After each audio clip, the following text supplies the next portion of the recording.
Back to my channel. आज की class हमारी पर्वत निर्माण कार्य सिद्धांतों पर रहेगी। तो आज की क्लास में हम कोबर का सिद्धांत करेंगे कि किस प्रकार से कोबर जो है वलित पर्वतों की उत्पत्ति बताते हैं। तो हमने लास्ट क्लास में किया था भू संतति। अगर आपने मेरी वो क्लास नहीं देखी है तो उसको देख लीजिए। उसके बाद आप ये कोबर की क्लास देखोगे तो आपको बड़े अच्छे से समझ आएगा कि जो हमारे पर्वत है वलित पर्वत है, वलित पर्वतों के निर्माण की पहली अवस्था भू संतति होती है। और ये जो भू संतति है इसका निर्माण किस प्रकार से हुआ है वो मैंने अपनी उस लास्ट वीडियो में कराया है। तो चलिए स्टार्ट करते हैं आज की वीडियो। तो देखिए, जो हमारे कोबर महोदय हैं इन्होंने पर्वत निर्माण का एक सिद्धांत प्रस्तुत किया था, जिसमें इन्होंने कहा था कि जो दृढ़ भूखंड है, ये दृढ़ भूखंड जो हमारी भू संतति है, ये भू संतति पर्वत निर्माण की पहली अवस्था है। और भू संतति में जैसे जैसे मलबे का निक्षेप होता रहता है तो संपीड़न बल काम करता है, और ये संपीड़न बल जब काम करता है तो एक वलित पर्वत जो है उसका निर्माण होता है। तो ये जो हमारे कोबर महोदय थे ये एक जर्मन भूगोलवेत्ता थे, और इन्होंने अपना जो ये सिद्धांत प्रस्तुत किया, इस सिद्धांत का प्रमुख जो उद्देश्य था वो क्या था? प्राचीन, इन्होंने कहा कि जो प्राचीन भूखंड है, प्राचीन जो दृढ़ भूखंड है और जो भू संतति है, जैसे कि यहाँ पर मैंने दिखाया है कि हमारी ये जो भू संतति है और ये जो हमारे दृढ़ खंड है, इनके बीच में इन्होंने संबंध स्थापित करने का प्रयास किया है। ठीक है। अब देखिए, जो हमारे कोबर महोदय है, ये कोबर महोदय कहते हैं कि हमारे जहाँ पे आज जो हमारे वलित पर्वत है ना, वहाँ पे पहले भू संततियाँ थी, और ये जो भू संततियाँ थी ये पर्वत निर्माण की पहली अवस्था, जैसा कि मैंने आपको लास्ट क्लास में कराया था कि किस प्रकार से भू संतति बनी है और उसके बाद जो है पर्वत बने हैं। अब यहाँ पे जो भू संतति है, भू संतति के चारों तरफ जो दृढ़ भूखंड होते हैं, और दृढ़ भूखंड को ही इन्होंने क्रेटोजन कहा, और ये जो क्रेटोजन है इन्हीं को इन्होंने अग्रदेश कहा है। क्योंकि इन्होंने कहा कि जैसे हमारी भू संतति होती है उसमें जब मलबे का निक्षेप होता है तो जो दो अग्रदेश होते हैं, जो कि भू संतति के दोनों किनारों पे होते हैं, जब ये जो दो अग्रदेश होते हैं वो एक दूसरे की तरफ संचलन करते हैं तो उनमें जो है संपीड़न बल काम करता है, और उससे जो है पर्वत बनता है या वलित पर्वत का निर्माण होता है। ये हमारे कोबर महोदय कहते हैं। और इन्होंने जो अपना ये सिद्धांत प्रस्तुत किया था, इस सिद्धांत का आधार इन्होंने क्या रखा?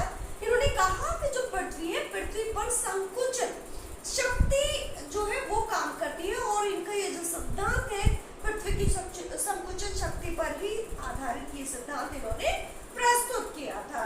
अब ये जो सिद्धांत है ये पर्वत निर्माण का जो कारण था वो इन्होंने क्या बताया? इन्होंने कहा कि जब पृथ्वी में संकुचन होता है तो जो दो अग्रदेश है, अग्रदेश मतलब जो हमारे दृढ़ भूखंड है, जब ये जो दो अग्रदेश है, इन अग्रदेशों में गति उत्पन्न होती है, और जैसे गति उत्पन्न होती है इनमें संपीड़न बल काम करता है। और ये जो संपीड़न बल है, क्योंकि हमारा जो भू संतति है, भू संतति में मलबे का निक्षेप होता है, और ये जो मलबे का निक्षेप हुआ, इस मलबे निक्षेप के कारण से दो अग्रदेश जब आगे बढ़ते हैं तो ये मलबा ऊपर की तरफ उठ जाता है, और जब ये ऊपर की तरफ उठ जाता है उसी को कहा गया है वलित पर्वत। अब देखिए, यहाँ पे मैंने बता दिया है कि अग्रदेश क्या होता है, क्योंकि बार बार मैं अग्रदेश वर्ड जो है वो यूज करूंगी। तो अग्रदेश देख लीजिए, प्रत्येक भू संतति के किनारे पर स्थित दृढ़ भूखंड की जो एक भू संतति होती है, एक धंसा हुआ भाग होता है, इसके दोनों तरफ अग्रदेश स्थित होते हैं, या फिर आप कह सकते हैं दृढ़ भूखंड स्थित होते हैं। और ये जो भूखंड होते हैं ये यहाँ पे जो भू संतति है इससे ऊपर उठे हुए कुछ भाग होते हैं, और जिनसे जो है नदियां निकलती रहती है और मलबे का निक्षेप भू संतति के अंदर करती रहती है।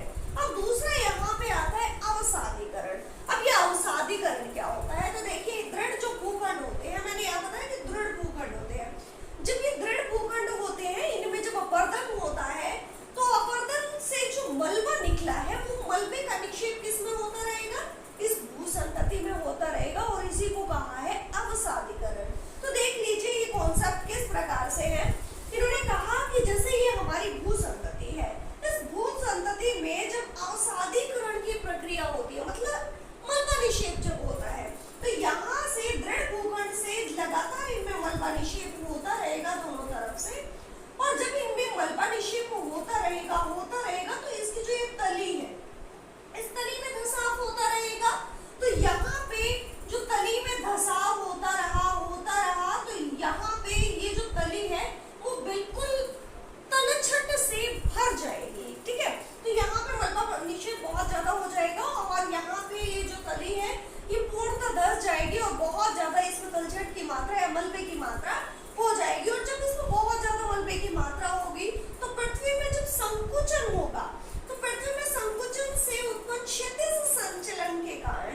यहाँ पे जो है भूसंतति के दोनों ओर से जो अग्रदेश है वो एक दूसरे की तरफ आना शुरू कर देंगे।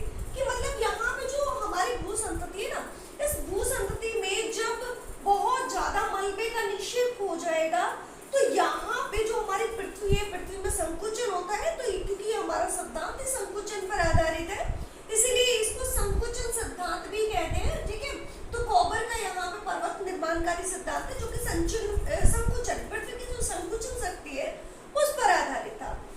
तो यहाँ पे जो पृथ्वी है, पृथ्वी में संकुचन होगा, और जब ये पृथ्वी में संकुचन होगा, जो दोनों तरफ इसके अग्रदेश है, उन अग्रदेशों में क्षैतिज संचलन होगा।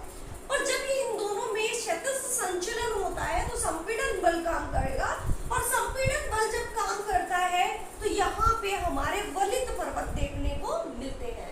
ठीक है, क्योंकि हमारा यहाँ पे जो मलबा निक्षेप हुआ है, इस मलबे निक्षेप में क्या होगा, ऊपर की तरफ यहाँ पे उठा होगा, और जैसे ही ऊपर की तरफ उठा होगा यहाँ पे वलित पर्वत निकल के आएंगे। तो यहाँ पे देखिए मैंने यहाँ समझा दिया है कि यहाँ पे कोई अग्रदेश है, यहाँ पे कोई अग्रदेश है। अग्रदेश में जो भूखंड होता है, जब ये एक दूसरे की तरफ संचलित तो होंगे तो यहाँ पे जो बीच में जो भूसंतति है, भूसंतति में जो मलबा निक्षेप हुआ है, तो ये जो मलबा निक्षेप हुआ ये ऊपर की तरफ उठना शुरू कर देगा, और जब ये ऊपर की तरफ उठता है तो उसमें संपीड़न बल काम करेगा, और जब ये संपीड़न बल काम करेगा तो ऊपर की तरफ फलन प्रक्रिया होगी और वलित पर्वत का निर्माण होगा। अब देखिए जो हमारा मलबा निक्षेप हुआ है, ये मलबा निक्षेप का वलित होना संपीड़न पर निर्भर करेगा। मतलब आप ये कह सकते हो कि वलित पर्वत जो है वो किस प्रकार के बनेंगे, तो ये निर्भर करता है संपीड़न पर। संपीड़न पर कैसे निर्भर करेगा, देखिए जब संपीड़न बल सामान्य तौर पर यहाँ पे काम करेगा, मतलब आप ये कह सकते हो कि संपीड़न बल जब सामान्य रूप से लगेगा तो क्या होगा, तो हमारा जो ये अग्रदेश है, मतलब ये जो हमारा वलित भूसंतति, इस भूसंतति का एक हिस्सा यहाँ से ऊपर की तरफ बढ़ जाएगा और एक हिस्सा यहाँ पे ऊपर की तरफ बढ़ जाएगा, लेकिन जो बीच का भाग है इस पर इसका कोई प्रभाव नहीं पड़ेगा। मान लीजिए हमारा ये कोई भूसंतति है, और जब भूसंतति पे दोनों की तरफ यहाँ से प्रेशर पड़ेगा, तो प्रेशर पड़ने से इसका जो बीच वाला जो भाग है ये ना उठ करके इसके किनारे वाले भाग जो है वो ऊपर की तरफ उठ जाएंगे, और बीच वाला जो भाग है वो अपरिवर्तित रहेगा, मतलब इस बल से के ऊपर उसका कोई इफेक्ट नहीं पड़ेगा। तो यहाँ पे जो कोबर महोदय है, कोबर महोदय ने कहा कि जब दो अग्रदेश एक दूसरे की तरफ आते हैं तो संपीड़न बल काम करेगा, और जब ये संपीड़न बल की सामान्य रूप से लगता है तो यहाँ पे दोनों तरफ का जो हमारी संतति है, इस संतति का जो दोनों तरफ का हिस्सा है वो ऊपर की तरफ उठ जाएगा, और बीच वाला भाग एज इट इज रहेगा। और जो बीच वाला भाग है ये यूं का यूं जो स्थिर रहा भाग है, इसको इन्होंने मध्य पिंड कहा है। ठीक है, ये भी आप ध्यान रखना कि जब सामान्य रूप से संपीड़न बल काम करता है तो मध्य पिंड का निर्माण होता है, और ये जो मध्य पिंड होता है ये एक पठार के रूप में निकल के आता है। तो इसके कुछ एग्जाम्पल भी मैंने यहाँ पे दिए हैं। तो यहाँ पे एग्जाम्पल के तौर पे देखिए कि जो हमारा एल्ब्रूज पर्वत है, ठीक है, एल्ब्रूज और जेड्रोस, जब दो ये पर्वत बनते हैं तो इसके बीच में एक मध्य पिंड बनता है, और ये जो मध्य पिंड है ये ईरान का पठार है। ठीक है, मैप पे आप जब देखोगे तो ये आपको अच्छे से समझ आ जाएगा। अब देखिए नेक्स्ट हमारा देखिए जो हिमालय पर्वत है और कुनलुन पर्वत है। जब आप जाते हो चाइना की तरफ, ऊपर की तरफ जो हमारा हिमालय से ऊपर की तरफ कुनलुन पठार है, सॉरी कुनलुन जो पर्वत श्रृंखला है वो है। तो यहाँ पे देखिए जो हमारा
काम करेगा तो बीच वाला हिस्सा है वो ऊपर की तरफ उठ जाएगा, तो उस स्थिति में मध्य पिंड का निर्माण नहीं होता है। तो यहाँ पे जो हमारे कॉपर महोदय है, कॉपर महोदय ने एक एग्जाम्पल भी यहाँ पे दिया है कि जब यहाँ पे हमारा जो यूरोप है, यूरोपियन जो अग्रदेश है, यूरोप से नीचे की तरफ बल लगेगा और नीचे से जब यहाँ पे हमारे जो अफ्रीकन देश है, अफ्रीका है, अफ्रीका में जब मूवमेंट हुआ तो बीच में हमारा अल्पस जो श्रेणी है उसका निर्माण होता है। तो ये आप यहाँ पे अत्यधिक बल में देख सकते हो, ठीक है।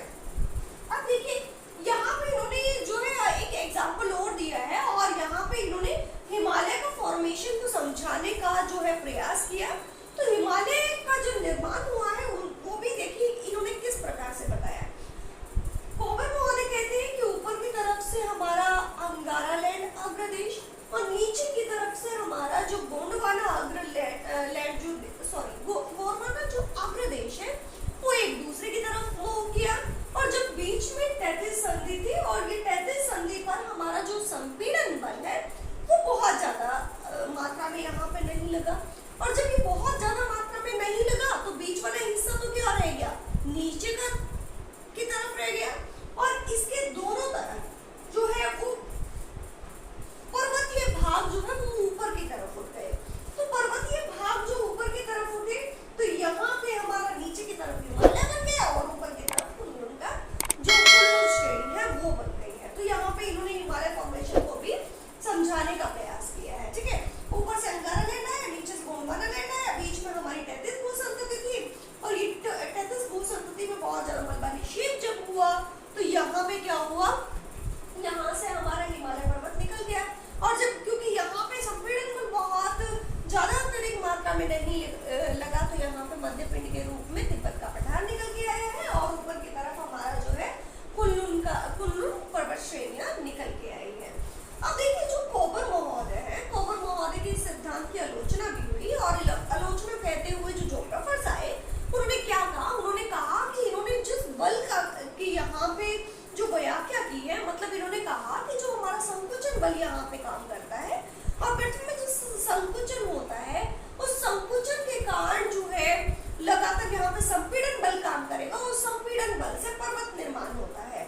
लेकिन उन्होंने जो जोग्राफर्स आए उन्होंने कहा कि ये जो संपीड़न बल है ना वो इतनी ज्यादा मात्रा में नहीं लगता है कि एक वलित पर्वत का निर्माण हो सके। दूसरा इन्होंने